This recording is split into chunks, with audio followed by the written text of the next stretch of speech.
What's going on, guys? Noobs here.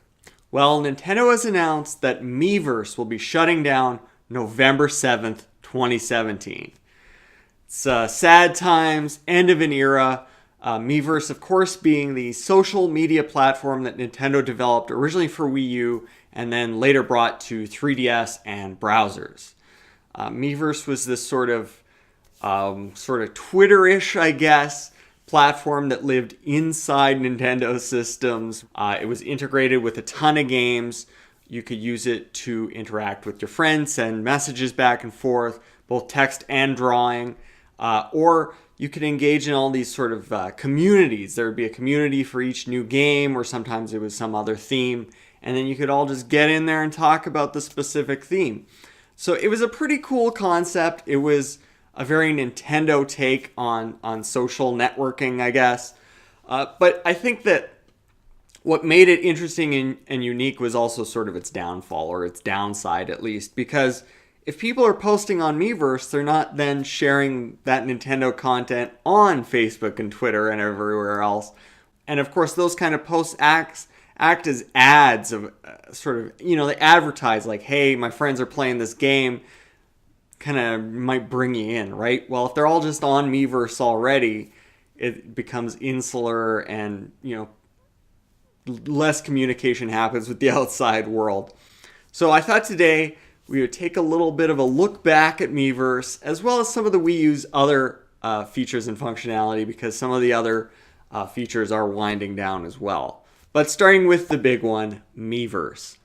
Now, a player's first introduction to Miiverse was probably through Wara Wara Plaza. This is what displays on your TV when you first start up your Wii U. And it starts with just your Mii, and then it zooms out to kind of this whole universe of Miis. And, all talking about different games, little messages would pop up from the Miis. It was kind of a cool little ambient thing going on. It wasn't like interactive. It was just kind of cool to look at. And there were real Miiverse posts that would pop up. By the way, once the shutdown happens, just like default messages will show up on Wara Wara Plaza. So it seems to me between the text messages and the drawings far outweighed just the plain text. People love to draw on this thing because of the Wii U tablet, right? It's all about that touchscreen, using that stylus. Some really legitimate art came out of all of this, so it was always cool to look at. A lot of kind of cool, very sort of simple black and white fan art came out of this. Always very cool to see what people could do with it. As well, you could unlock stamps in a lot of Nintendo games. There was sort of an achievement system inside of a lot of Nintendo games, and then you could use the stamps inside of Miiverse posts for that game. So just to talk a little bit about the integrations, just some of the games that used Miiverse, Mario Maker is a huge one.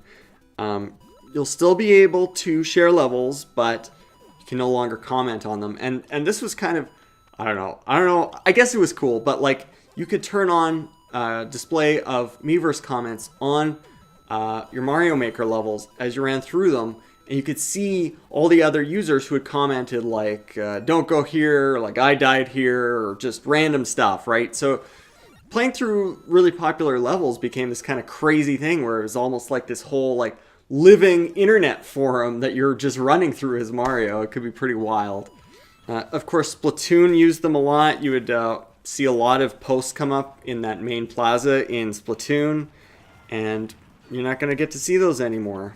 Super Smash Bros. Had a whole Miiverse stage themed around Miiverse, and the level will still be playable, but obviously user posts will not be displayed anymore. In both Smash Bros. And Mario Kart, players could post video clips from the games to Miiverse and YouTube, and those features won't be available anymore either. A whole bunch of other games used Miiverse as well. Like, we could go all day with the various Miiverse implementations. It varied by game. Some very cool and creative things that Nintendo did with it. But as I said, you don't really want to encourage your players to just talk with each other when they could be advertising your games to the larger world. So at this point, it's clear this Miiverse ends here. There won't be a Switch version of this. I mean, for example, Splatoon 2 already has a sort of a Splatoon-ish feature like this where you can do your art and everything, but it's nothing to do with Miiverse anymore. Of course, Even Miiverse had its memes. I can't remember the name of the game, but there was one specific game, maybe Funky Barn, where everybody piled in there for a while and it kind of became your general chat forum on there. As well, of course, there was the nice water guy who would always comment nice water every time he saw water in a game. And why can't Metroid crawl? Another classic Miiverse meme. So when the end of Miiverse announcement came out, it was also mentioned that TVii would be ending. Let me be clear. Let me back up here. Wii U actually has two TV functions. Where is this thing? Right on the gamepad. There you go. There is a TV button, just letter T, letter V, and that will still work, obviously. They can't take that button away from you. And that works as a sort of universal remote. You could use the Wii U gamepad as your TV remote. That's still sticking around. But TVii,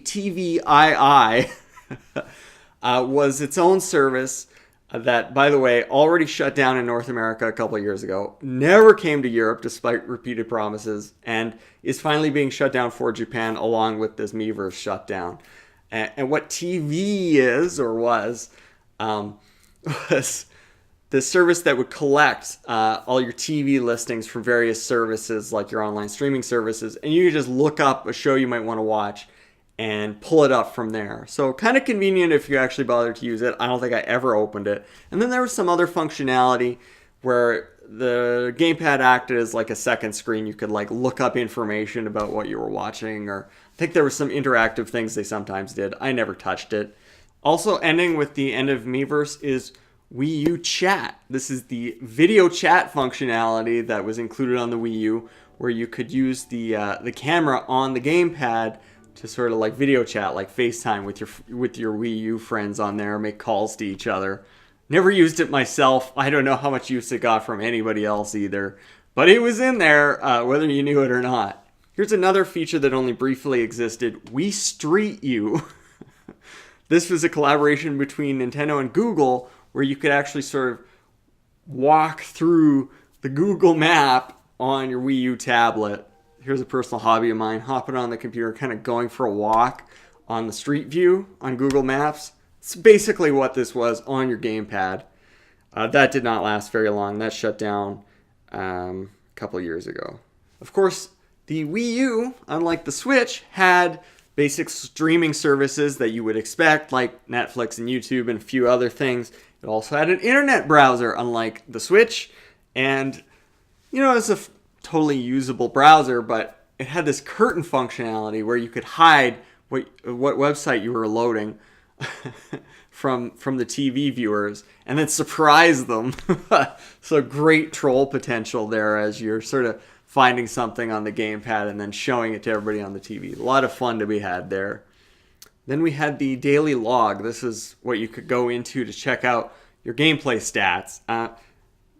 Certainly does not live up to what you can do on 3DS, which is the all-time champion of gameplay log info. Or even, remember that Nintendo channel on the Wii? That was pretty good too. But this, you just click through, you can see your gameplay stats either per day or per month. You can see what games you played the most, how much time each month. As well, if you click on the individual title, it'll open up and tell you how many times you played it and how many hours you played it. But that only displays on the gamepad, so I can't show you on the TV. And then finally, I wanted to mention Wii Mode.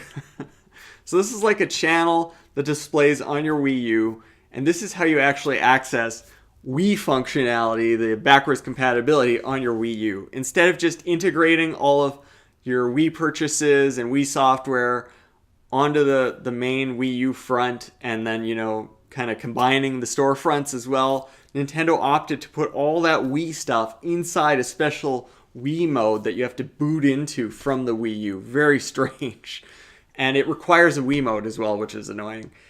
So you go in there, and that's where you can play your Wii games, your discs, or your Wii purchases that, for example, a lot of Wii Virtual Console stuff never came to Wii U Virtual Console. You could never upgrade those games.